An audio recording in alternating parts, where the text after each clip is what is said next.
Okay, welcome back to another episode of Random Thoughts from a Crazed Mind, the worst video channel on YouTube.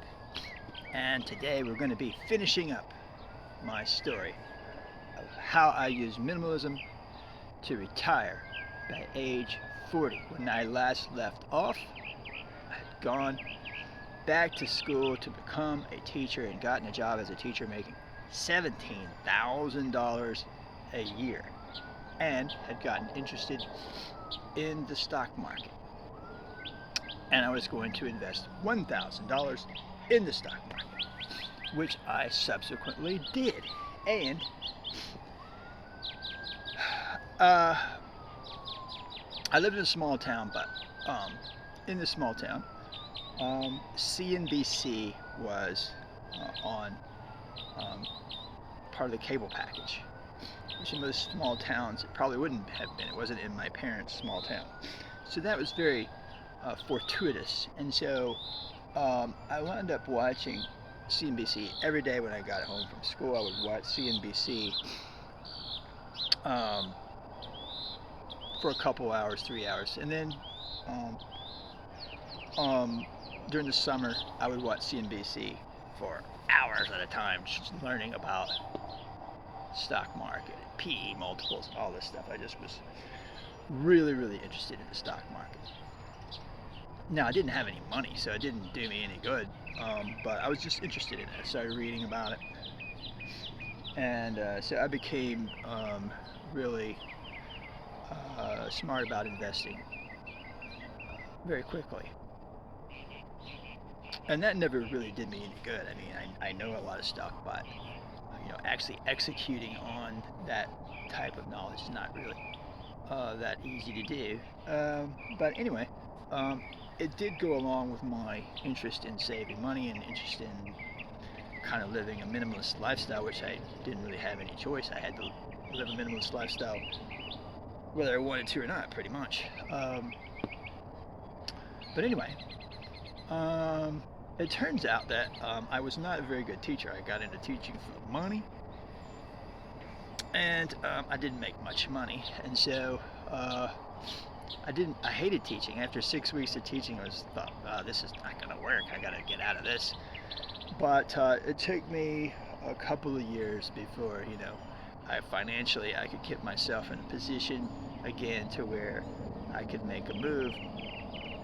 And I wound up actually getting fired as a teacher. It wasn't that I was all that bad as a teacher, but the kids didn't like me,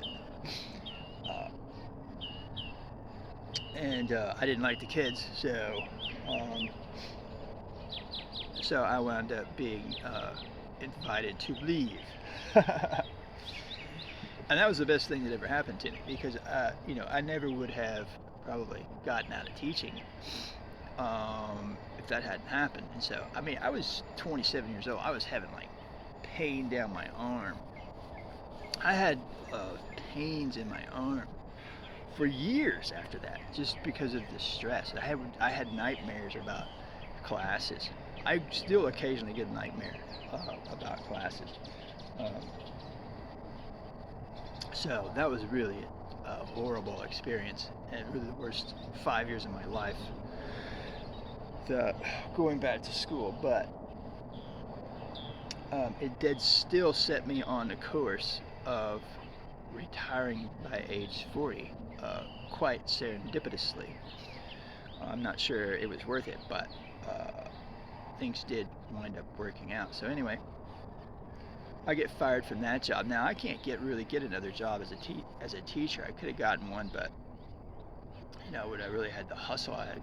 And I was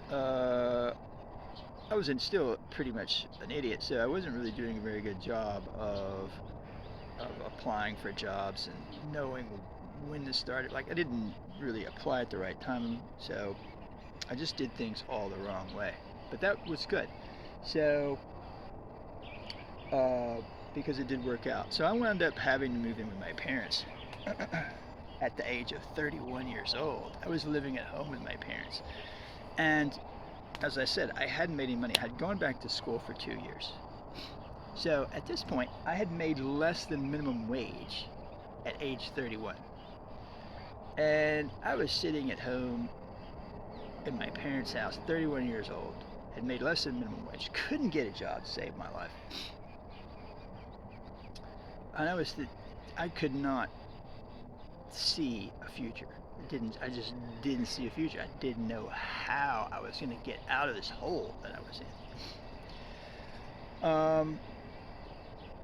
But my interest in the stock market came back to help me out because at this point the stock market was going into a real mania phase, and a particular company that I eventually got a job with was hiring just about anybody.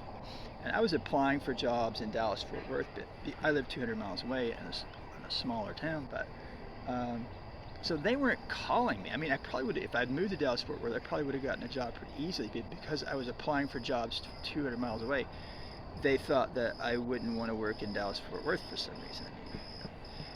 Corporate management is never very smart, especially HR is definitely not very smart.